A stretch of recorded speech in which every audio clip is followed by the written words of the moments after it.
Bombastic side-eye, criminal offensive side-eye.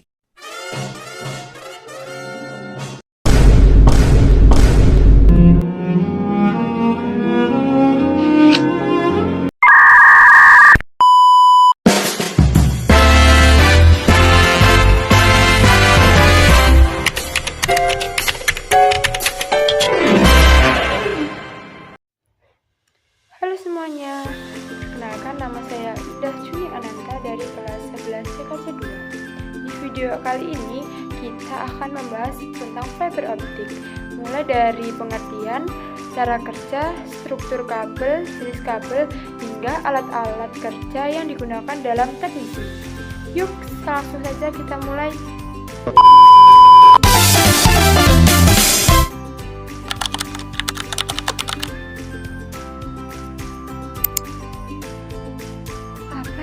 Fiber optik itu? Nah, fiber optik adalah media transmisi data yang terbuat dari serat kaca atau plastik yang sangat tipis dan sangat halus. Kira-kira apa sih bedanya dengan kabel biasa? Jadi gini, bedanya fiber optik mengirim data dalam bentuk cahaya, bukan listrik. Kira-kira kenapa ya harus pakai cahaya? Karena cahaya bergerak sangat cepat hingga internet bisa jadi lebih kencang dan stabil. Maka dari itu, fiber optik saat ini banyak digunakan pada jaringan internet, telekomunikasi, hingga jaringan perusahaan karena memiliki kualitas yang lebih baik dibanding dengan kabel biasa seperti kabel tembaga. Contoh penggunaan fiber optik dalam sehari-hari, yaitu yang pertama internet rumah, yang kedua wifi sekolah, yang ketiga jaringan kantor, dan yang terakhir yaitu layanan provider internet. Penasaran nggak bagaimana cara kerja fiber optik? Cara kerja fiber optik dimulai dari data yang diubah menjadi sinyal cahaya menggunakan alat pemantau. Cahaya tersebut kemudian dikirim melalui inti kabel fiber optik.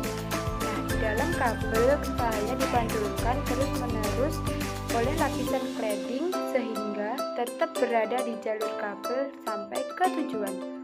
Setelah sampai di penerima, sinyal cahaya diubah menjadi data digital sehingga bisa digunakan oleh perangkat seperti komputer dan smartphone.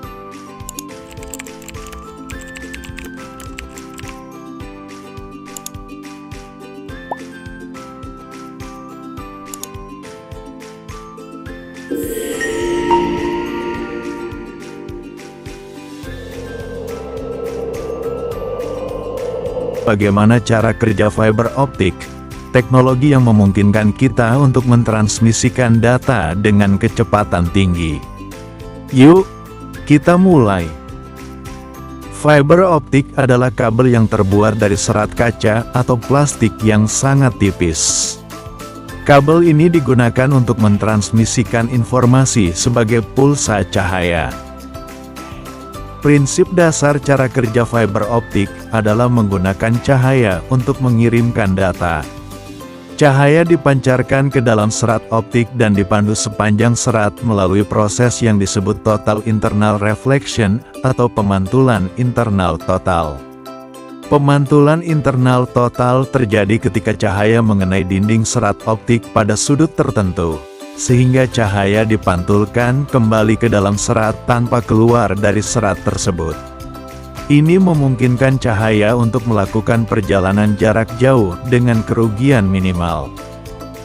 Informasi yang akan dikirim diubah menjadi pulsa cahaya menggunakan perangkat seperti laser atau LED. Pulsa cahaya ini kemudian dipandu melalui serat optik menuju tujuan akhir. Di sisi penerima, pulsa cahaya ini diubah kembali menjadi data elektrik yang dapat dibaca oleh perangkat. Fiber optik memiliki beberapa keuntungan dibandingkan kabel tembaga tradisional, termasuk kecepatan yang lebih tinggi, kapasitas data yang lebih besar, dan tahan terhadap gangguan elektromagnetik. Ini menjadikannya pilihan utama untuk jaringan telekomunikasi modern. A few moments later.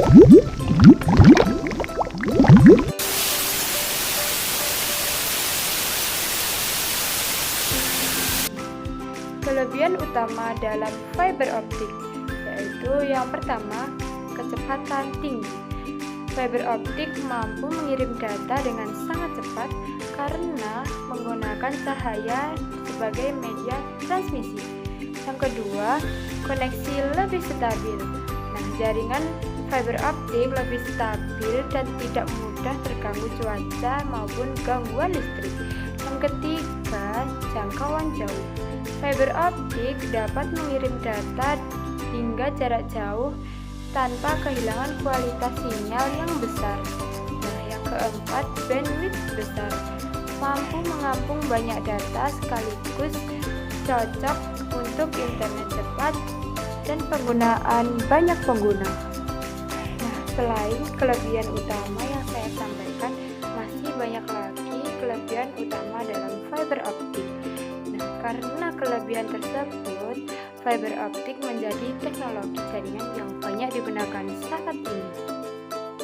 Nah, di bagian ini kita akan membahas struktur dan jenis kabel. Pada struktur ini, kabel fiber optik mempunyai beberapa bagian yang sangat penting loh, yaitu yang pertama, core. Core adalah inti kabel yang menjadi jalur utama cahaya untuk mengirim data. Yang kedua, cladding. Cladding adalah lapisan yang mengelilingi core dan berfungsi memantulkan cahaya agar tetap berada di dalam inti kabel. Yang ketiga, coating. Coating adalah bagian lapisan pelindung serat agar tidak mudah rusak atau patah. Yang terakhir nih, yang keempat, ada jaket. Jaket adalah lapisan terluar kabel yang melindungi seluruh bagian kabel dari kerusakan luar seperti panas ataupun benturan.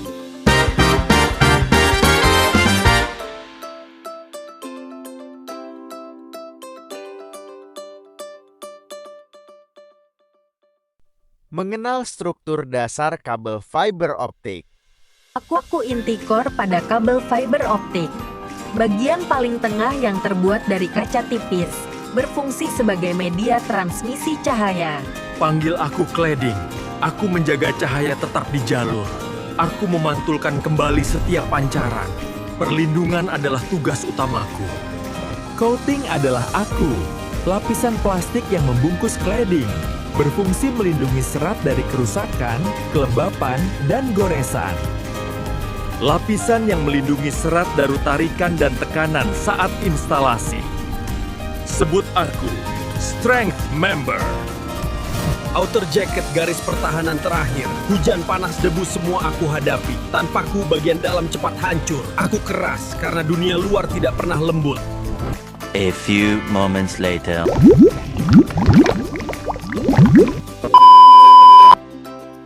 Nah, yang kedua nih, kita bahas jenis kabel fiber optik.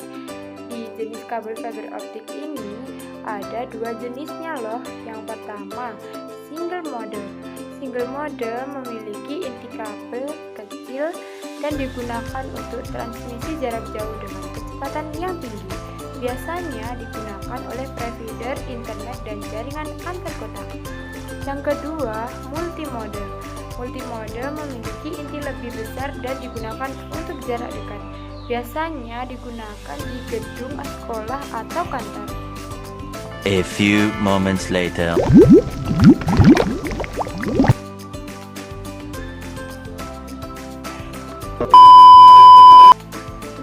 Kali ini saya akan mengenalkan alat kerja dan cara penggunaannya.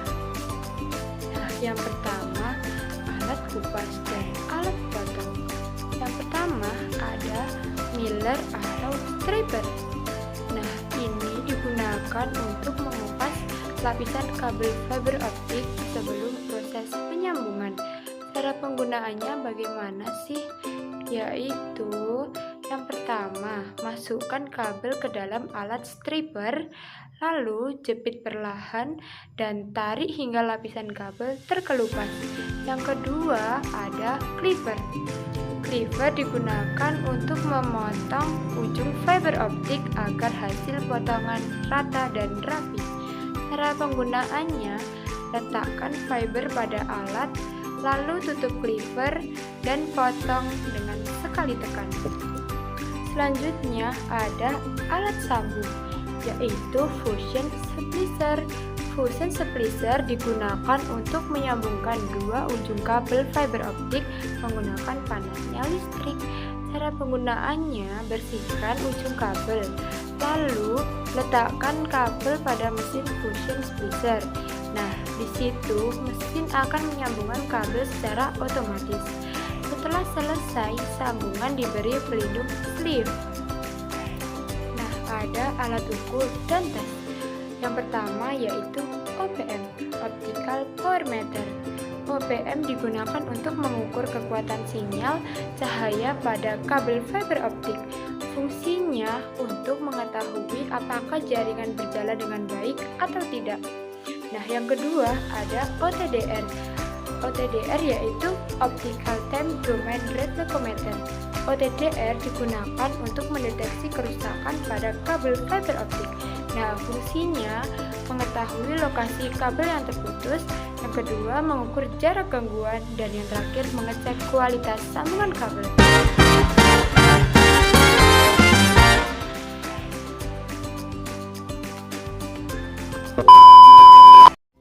Pertama-tama siapkan alat dan bahan seperti fusion splicer, fiber cleaver, tang stripper, tang potong, optical power meter atau OPM, dan kabel fiber optik hingga media converter. Selanjutnya siapkan dua ujung kabel fiber optik, lalu kupas pada lapisan pertama hingga lapisan kedua dan sisakan serat kabelnya. Setelah kabel terkupas sempurna, selanjutnya masukkan serat kabel ke dalam fiber cleaver guna untuk memotong serat kabel tersebut sesuai ukuran. Setelah semuanya selesai, masukkan dua serat ujung kabel ke dalam fusion splicer guna untuk mengetes kabel tersebut. Selanjutnya, lihat hasil dari penyambungan kabel tersebut. Lalu masukkan konektor ujung kabel ke media converter dan ujung satunya ke OPM. Selanjutnya, lihat hasil akhirnya.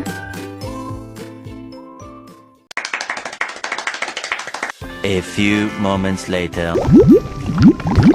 Jadi, dapat disimpulkan bahwa fiber optik merupakan media transmisi modern yang memiliki kecepatan tinggi dan kualitas jaringan yang baik. Nah, selain memahami teori dasar, kita juga perlu mengetahui struktur kabel, jenis kabel, serta alat-alat yang digunakan dalam proses instalasi dan penyambungan fiber optik. Nah, sekian penjelasan dari saya. Semoga video ini bermanfaat dan dapat menambah wawasan teman-teman semua. Terima kasih sudah menonton. Sampai jumpa di video berikutnya.